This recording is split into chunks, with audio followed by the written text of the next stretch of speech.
How's she going, eh? Had to cool down a bit before I made a video. It's pretty hot-headed, but we got this. I just made a drive shaft for Sergeant Stubby.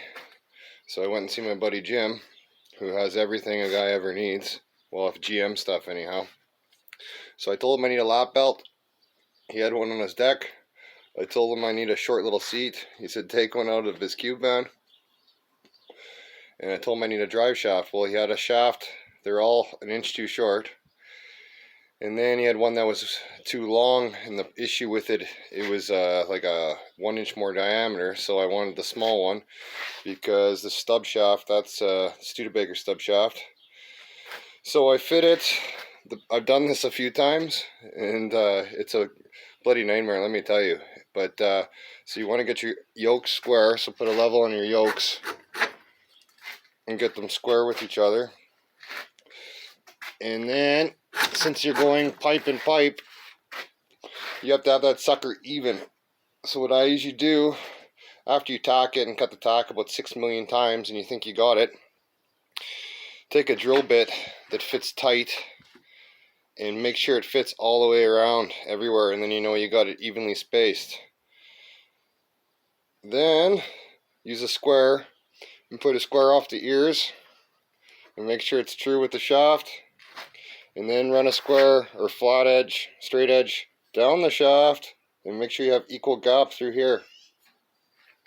And you'll be good to go. I've done this multiple times, and I haven't never had them shake, but it takes a long time. You're going to be out here for hours trying to get that sucker straight, especially by yourself. So I tacked it up. I tacked it 4 ways, and I tacked it 4 more ways, so it's tacked in 8 places. And then I hit her with 6011. And kind of did a butter pass to 6011, if you know what that is. And then I ground down the butter pass and did another pass to 6011. And the Chevy shaft, the bigger one, is really thin. Like, it's like no thicker than any exhaust pipe. The Studebaker shaft is a thick little bastard, so I wasn't too worried about that. But yeah, then I capped it with 18, and the issue was I don't have a roller stand. If I had a roller stand, I would have rolled it and it would have turned out nice, but I was trying to roll in the vise and it's getting caught up on me, and it's just a bloody nightmare. So I ran it up and quartered it, which is a real fun task, let me tell you. And then I ended up getting a little undercut on the bigger shaft side. The reason being is I didn't want to run it too far on. I just kind of wanted to let it pool and pool itself onto the bigger shaft because it's so thin. Anyone who's tried welding anything thin with 7018 knows exactly what I'm talking about, knows how well that works.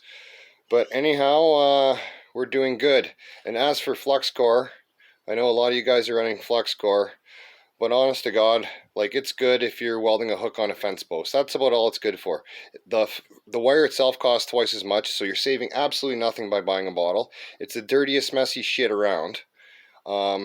As for bodywork and stuff, I don't understand. A person's time's worth something. You're gonna have to buff all the beads off everything. You're gonna have to grind. It's no good for nothing, honestly.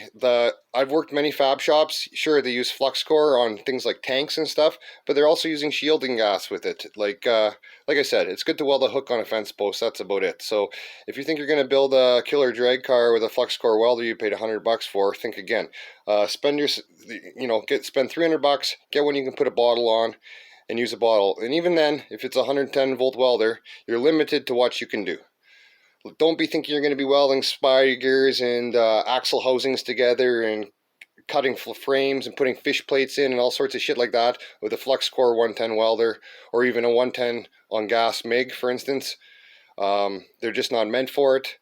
So don't be trying to do something that's not designed to do, because you're going to put yourself at risk and everyone else on the road. Get yourself a stick welder, or get yourself a 220 volt MIG that actually do some work. But anyhow, we're going to put the old shaft in here and see how she is. Alright, have a good one. Till next time.